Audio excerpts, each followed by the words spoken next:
ओम शांति। 20 अक्टूबर के ईश्वरीय महावाक्य।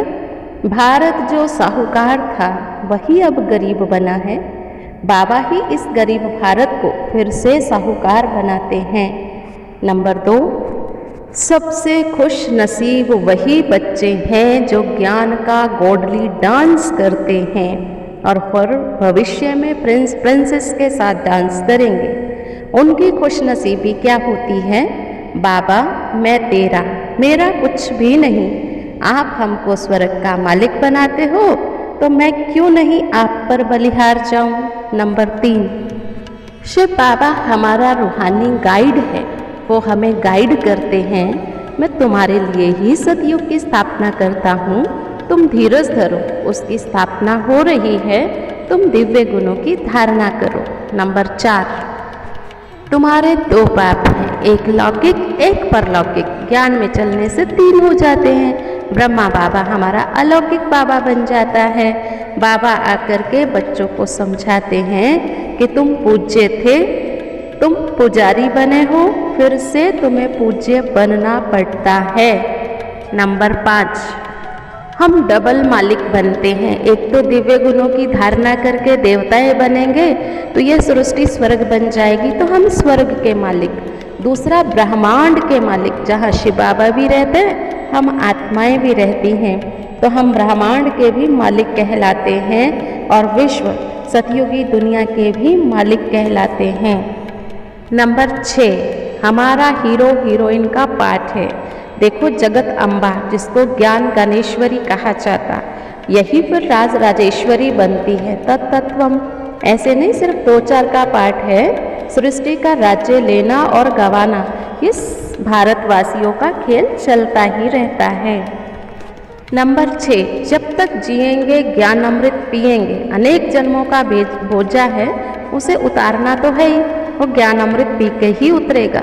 दुनिया वालों ने तो युद्ध का मैदान दिखा दिया, कृष्ण का नाम डाल दिया, लेकिन शिव बाबा ब्रह्मा तन में प्रवेश कर माया पर जीत पहनाने के लिए युद्ध के मैदान पर खड़ा करते हैं। नंबर 7, जब हम पवित्र थे तो मालिक थे, आज कंगाल बने हैं। अपवित्र राजाओं का राज्य कभी नहीं होता है, इसलिए यहाँ पंचायती राज्य है।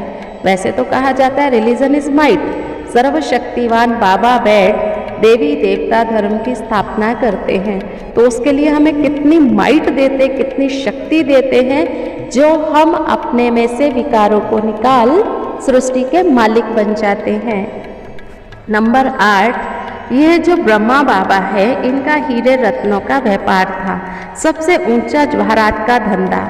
उनसे ऊंचा यह फिर अविनाशी ज्ञान रत्नों का धंधा है। दुनिया में देखो 9 रत्न की अंगूठी भी पहनाते हैं, तो इन रत्नों से उन रत्नों की भेंट की जाती है। मुख्य बात तो ये है, यहाँ पर हम बाबा का बनते हैं, ज्ञान रत्न धारण करते हैं, तो वो हमारा ही यादगार अंगूठी के रूप में पहनते हैं।